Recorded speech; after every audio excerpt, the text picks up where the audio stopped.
민수기 4장 1절부터 16절까지의 말씀을 읽고 제가 말씀 나눕니다. 또 여호와께서 모세와 아론에게 말씀하여 이르시되 레위 자손 중에서 고핫 자손을 그들의 종족과 조상의 가문에 따라 집계할지니 곧 30세 이상으로 50세까지 회막의 일을 하기 위하여 그 역사에 참가할 만한 모든 자를 계수하라. 고핫 자손이 회막 안의 지성물에 대하여 할 일은 이러하니라.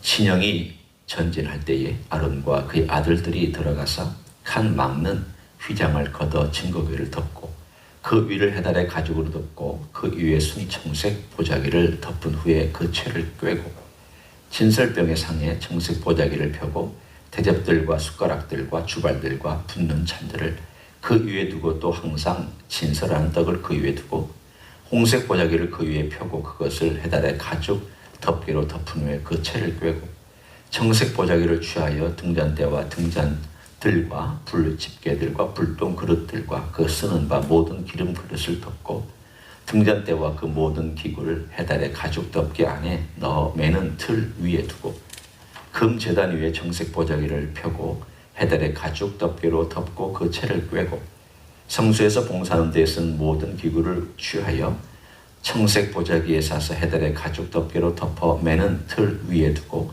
제단의 재를 버리고 그 제단 위에 자색 보자기를 펴고 봉사하는 데 쓴 모든 기구 곧 불 옮기는 그릇들과 고기 갈거리들과 부삽들과 대야들과 제단의 모든 기구를 두고 해달의 가죽 덮개를 그 위에 덮고 그 채를 꿰 것이며 진영을 떠날 때 아론과 그의 아들들이 성소와 성소의 모든 기구 덮는 일을 마치거든 고핫 자손들이 와서 맬 것이니라. 그러나 성물은 만지지 말라. 그들이 죽으리라. 회막 물건 중에서 이것들은 고핫 자손이 맬 것이며 제사장 아론의 아들 엘르아살이 맡을 것은 등이와 태우는 향과 항상 드리는 소제물과 관유이며 또 장막 전체와 그 중에 있는 모든 것과 성소와 그 모든 기구니라. 아멘. 오늘 이 4장에 보면 제사장이 맡을 일과 그리고 레위 지파의 세 가족들, 지파 중에 이제 아들이 3명이었습니다. 첫째가 게르손, 둘째가 고핫, 셋째가 무라리, 이렇게 세 아들이었는데 이 둘째 아들 고핫 자손 중에 아론이 나왔습니다. 그래서 이 둘째 아들을 통하여서 그 중에 일부가 제사장의 집안이 되었습니다. 따라서 제사장의 집안이 된 이 둘째 아들의 고핫 자손들이 성소에 있는 가장 지극한 거룩한 것이라고 하나님이 명명하신 지성물을 옮기는데 그들이 사용되었습니다. 그리고 게르손, 첫째 아들인 게르손의 이 레위 지파는 휘장들, 무거운 휘장들 그런 것들을 옮기는 데 사용을 했고 그리고 나서 이 쇠라든가 그냥 나무라든가 또는 바깥에 있는 어떤 무거운 물건들은 막내인 무라리 자손들이 옮기도록 그렇게 하나님께서 세 파트로 나누고 또 제사장들은 언약궤를 매는 이런 거기까지 합치면 4파트로 하나님께서 나누어서 오늘 4장 전체에 그렇게 할애를 했습니다. 이 레위 지파에게 하나님 맡겨주신 이 일들은 도대체 어떤 일일까? 왜 누구는 각각 분중하게 나누지 아니하고 가장 무섭고 두려운 일을 맡겼을까? 사실 이 고핫 자손이 맡은 이 일은 손대면 죽는다.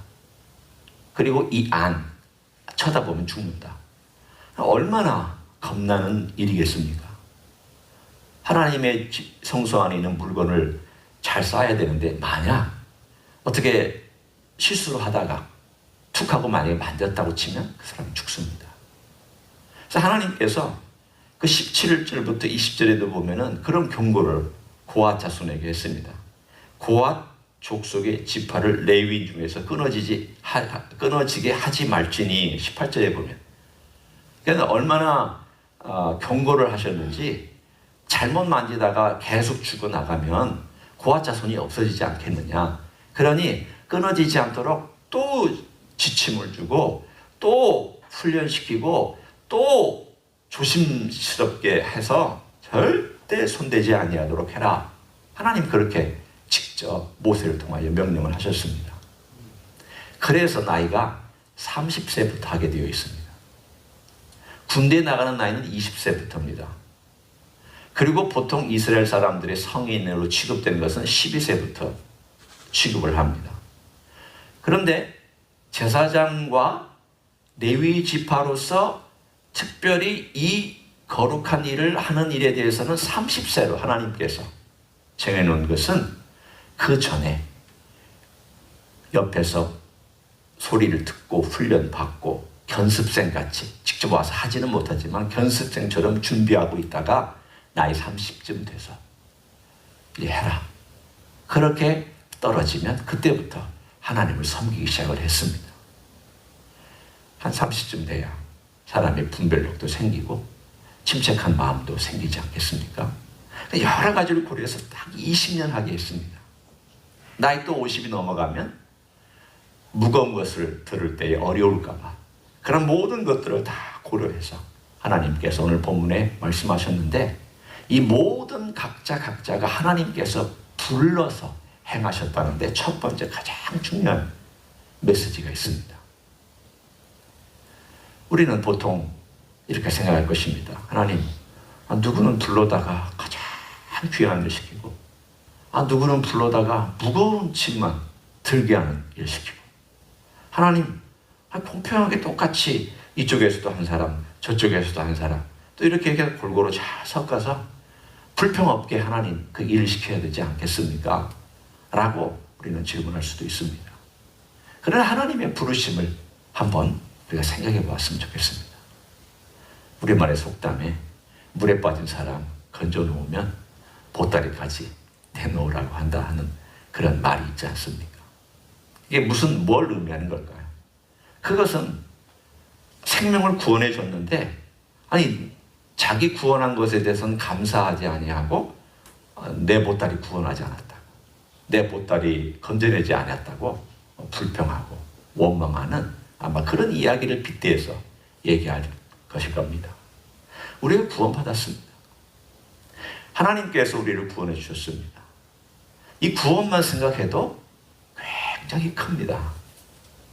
이 구원은 아무리 생각해도 어떨 때는 밋밋하게 있다가도 내 구원이 어떤 걸까? 내가 어떻게 구원받았나? 그리고 내가 어떻게 난 예수 믿는 집안에 태어났다고 하는 것을 다 빼고 예수 믿는 집안에 태어났다고 해서 예수 믿는 건 아니잖아요. 그 다 빼고 내가 어떻게 예수님 믿게 됐지? 내가 어떻게 예수님을 고백하게 됐지? 그리고 그 은혜에 내가 걸어가고 있는 이 삶이 어떤 것이지? 그걸 가만히 생각해 보면 그리고 내가 어떻게 주님의 은혜 가운데서 지금 현재 이 강단에 서서 말씀을 전할 수 있게 되었지? 이런 모든 것들을 다 생각해 보면 이 구원이라는 큰 그림이 얼마나 귀하고 값진 것인지를 새삼 깨닫습니다. 감사한 일이죠. 그런데 우리는 그 감사한 이 일이 있는데도 어떤 때는 그 부르심 때문에 서로 비교하고 또 그것 때문에 우열감을 나누기도 하고 누구는 어떻느니 누구는 어떻느니 시구도 있고 질투도 있고 그럴 때가 우리 마음속에 있습니다. 아니 구원만도 큰데 또 하나님께서 거기에다가 일까지 시켜줘서 부르심 너는 이 일을 행하도록 내가 너를 불렀다. 너는 내 백성으로 내가 불러서 내가 너에게 각각의 은사를 주어서 일할 수 있도록 내가 다 부르고 하나님 백성으로 부르고 또 하나님 곁에 머물 수 있도록 부르고 하나님과 교제할 수 있는 왕 같은 제사장으로 불러주셨고 그래서 그 제사장은 하나님을 배울 수 있는 구약에 있는 이 제사장들이나 이 고핫 자손이나 레위 지파들은 하나님의 일을 할 때에 차마 하나님을 마주보지 못해서 물건에도 손을 못 대서 벌벌 떨면서 일을 할 수밖에 없었던 그들과 달리 우리는 하나님을 언제든지 뵐 수 있는 그런 자리로 우리를 불러주셨다. 그러니까 이 불렀다고 하는 이 귀한 부르심은 세상의 어떤 것과도 비교될 수 없습니다. 우리가 아무리 이 세상에서 가장 멋진 곳에서 저를 부른다 하는 것과 하나님이 우리를 불러주신 것과 비교해 봤을 때 세상 사람들은 아마 내가 뭐 하나님이 나에게 뭐 해줄 게 있냐고 그렇게 얘기하면서 별로 중요하게 여기지 않을 수도 있겠지만 생각해 보십시오. 영원한 가치와 잠시의 가치를 놓고 비교해 봤을 때 뭐가 더 소중하고 뭐가 더 귀한가? 오늘 고아 자손이나 게르손 자손이나 무라리 자손이나 그리고 아론의 제사장 직분을 하는 것이나 하나님께서 레위 지파를 시켰던 것은 모든 아들들이 거기서 일하는 것과 같은 느낌으로 하나님은 받으셨습니다. 첫째 아들은 하나님 것이었습니다. 그런데 첫째 아들 대신 레위 지파와 아론을 하나님께서 세우셨습니다. 그들이 와서 있을 때는 하나님의 눈에는 오버랩되어서 나타나는 이스라엘 백성을 대표하는 첫째 아들이 하나님 아버지 앞에 섬기는 것과 같이 그들을 대신해서 레위 지파가 섬기고 그들을 대신해서 대제사장이 섬기는 것은 모든 이스라엘 사람들이 하나님 아버지 앞에 부름받아 나온 것과 똑같은 느낌으로 하나님은 받으십니다. 그때는 그게 좀 제한되어 있었습니다. 그러나 지금은 이제 그 모든 것들이 다 자유롭게 하나님 주시지 않습니까? 이제는 대표할 것이 없이 내가 나를 대표하지 않습니까? 내가 주님 앞에 와서 나를 대표해서 내 기도로 내 말로 하나님의 이름을 부르고 아버지의 이름을 부르고 예수님의 이름을 부르고 내가 나를 대표해서 내 기도를 내가 드릴 수 있지 않습니까? 얼마나 멋진 일을 하나님께서 우리에게 허락해 주셨습니까? 물론 남이 나를 위해서 기도해 주는 중보기도가 있지만 내가 하나님 아버지 앞에 직접 나아갈 수 있다는 것 이것보다 더 멋진 것은 세상에 없습니다. 우리는 지금 이것을 연습하고 있다가 언젠가 우리 주님 오셔서 그 멋진 나라가 되면 그 멋진 나라에서 정말 눈이 눈으로 보고 사도 바울이 고백하고 늘 그것 때문에 마음에 가고 쫓아가고 있었던 것처럼 지금 우리가 거울을 보는 것 같다. 그 당시에 거울, 구리로 만든 거울 이렇게 얼굴을 들여다보고 있으면 자세히 보이지 않아요. 그렇지만 우리가 그때가 되면 얼굴과 얼굴을 대면한다. 저는 그 말씀을 이렇게 해석합니다. 단지 어떤 사실을 안다 정도가 아니라 우리 주님의 얼굴도 직접 앞에서 보고 하나님 아버지의 영광도 직접 앞에서 목격하고 보고 그때가 되면 이제까지 우리가 상상하고 있었던 모든 것들이 환하게 다 밝혀지는 그런 때 바로 그런 때가 온다고 말씀하고 있습니다. 우린 친구를 연습하고 있잖아요. 지금 아버지 이름 부르면서 연습하고 있고 우리 예수님의 이름을 부르면서 연습하고 있고 불러주셨기 때문에 우리가 나왔잖아요. 내가 나와서 부르는 게 아닙니다. 불러주셨기 때문에 내가 나와서 부를 수 있게 된 것이죠. 불러주셨기 때문에 내가 감히 나와서 아버지라고 부를 수 있고 예수님이라고 부를 수 있고 성령님을 의지해서 우리가 부를 수 있게 된 이 부르심이 얼마나 소중하고 얼마나 값진 것인지 이 가치는 세상의 것과 따질 수 없습니다. 아니 뭐 고아 자손이 무라리 자손이 혹은 게르손 자손이 이렇게 저렇게 했다라고 하는 그게 중요한 게 아니라 하나님이 불러주셨다라고 하는 그 자체가 소중하고 그 자체가 귀하고 그 자체가 이 세상에 무엇과도 비교할 수 없는 그런 내용인 줄로 믿습니다. 그러나 하나님이 부르심이 있다면 또한 사명이 있습니다. 이 부르심은 영어로는 콜링이라고 하죠. 그래서 이 콜링은 하나님께서 이렇게 안으로 잡아서 데려오신 거라면 사명은 이제 거기에서 하나님을 안 사람이 바깥으로 나가서 일하라고 주신 내용입니다. 그래서 우리 말에는 소명이 있고 사명이 있습니다. 소명은 부르심이라는 뜻이고요. 사명은 나가서 일어나는 것입니다. 소명은 안으로 불러들인 것이고 사명은 바깥으로 나가서 일어나는 것입니다. 오늘 이 4장은 소명도 얘기하고 사명도 얘기하고 있습니다. 하나님이 각 사람들을 불러주셨습니다. 그러나 30세에서 50세다. 그러나 동시에 일해야 된다. 그 단어가 오늘 명확하게 2번 다른 단어로 쓰이고 있습니다.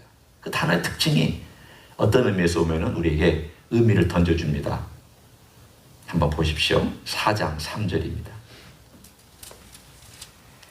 곧 30세 이상으로 50세까지 회막의 일을 하기 위하여 그 다음에 단어가 어떤 단어를 쓰고 있습니다. 역사에 참가할 만한 모든 자를 계수하라. 이 단어는 특이한 단어입니다. 우리가 역사 그러면 뭐 일하는 건가 보다 이렇게 생각하기 쉽습니다. 그러나 이 단어는 전쟁, 전투란 단어하고 동일한 의미를 갖습니다. 그 의미입니다. 군인에게 쓰는 단어입니다. 군사적인 용어입니다. 자, 우리가 한번 이 단어를 가지고 상상력을 동원합니다.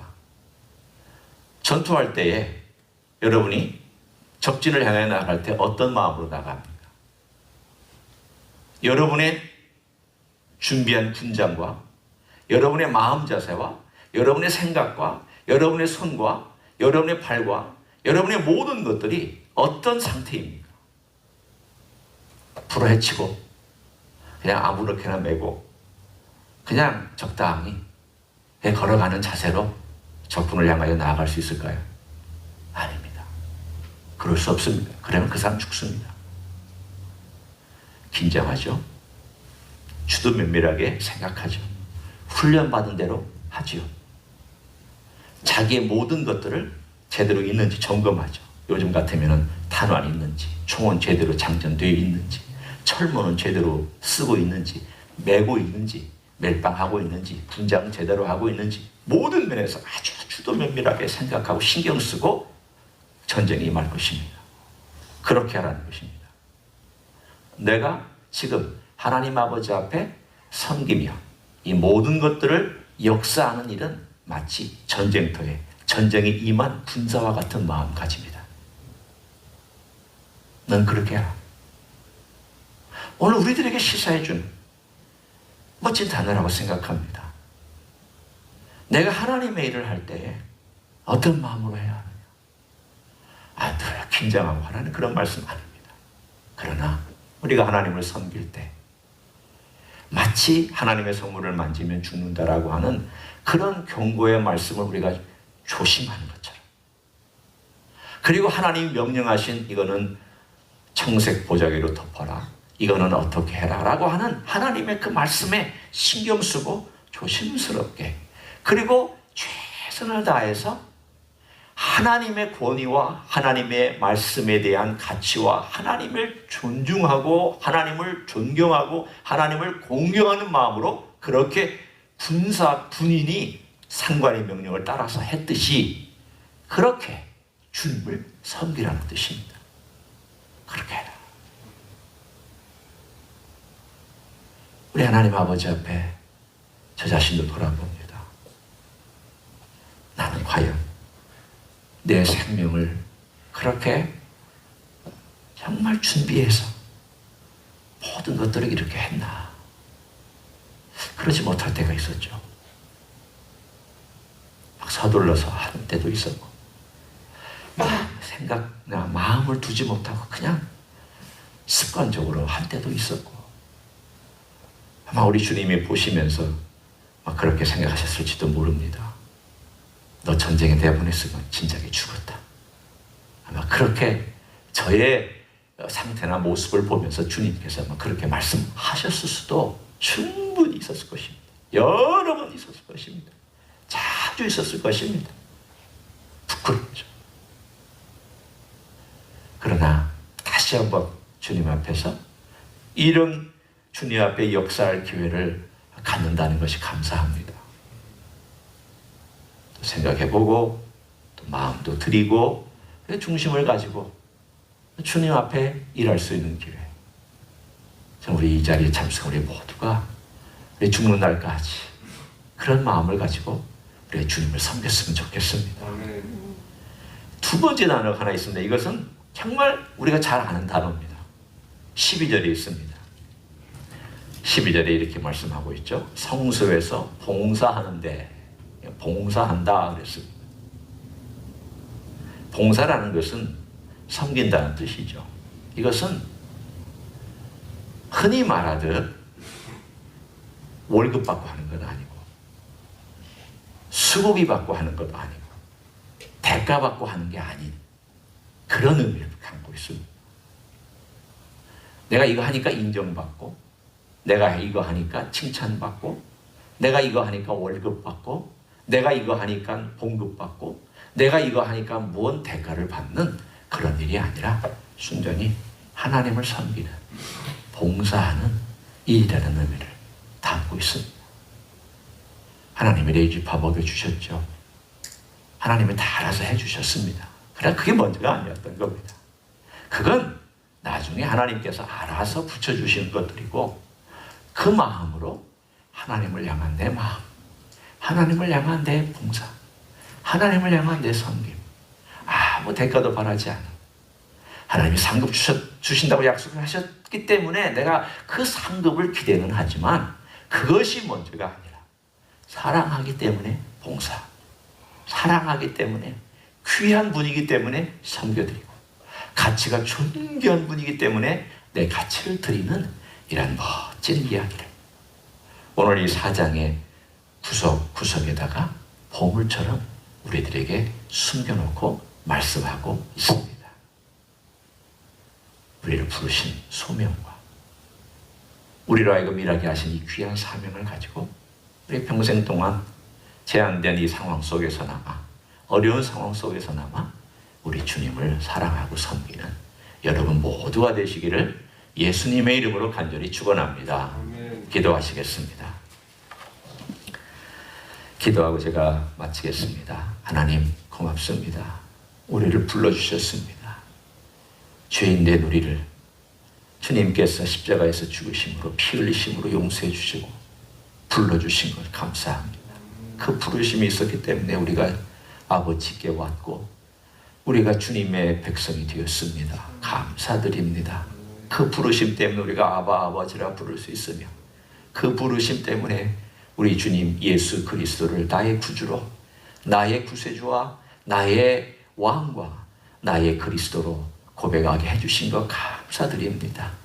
이제 그러나 또한 사명을 주셨사오니 군사가 자기의 앞으로의 전진하는 그 일을 위해서 준비하고 철저하게 긴장하며 또한 마음가짐을 가지고 나갔던 것처럼 우리도 주님 앞에서 그런 마음가짐과 그런 생각과 그런 자세로 주님을 섬기고 봉사할 수 있도록 축복하여 주시옵소서. 이제는 우리 구주 예수 그리스도의 은혜와 하나님 아버지의 극진하신 사랑과 성령 하나님 교통하심의 역사가 오늘 우리 주 예수 그리스도 앞에 부르심 받고 나와 또한 주님을 위하여 살기로 작정한 가정에서 예배드리는 종들 위에와 이 자리에 참여한 종들 위에와 주 임재 희스교회 위에와 이민교회들과 한국교회들과 선교사님들 위에 이제로부터 영원히 함께 하실지어다. 아멘.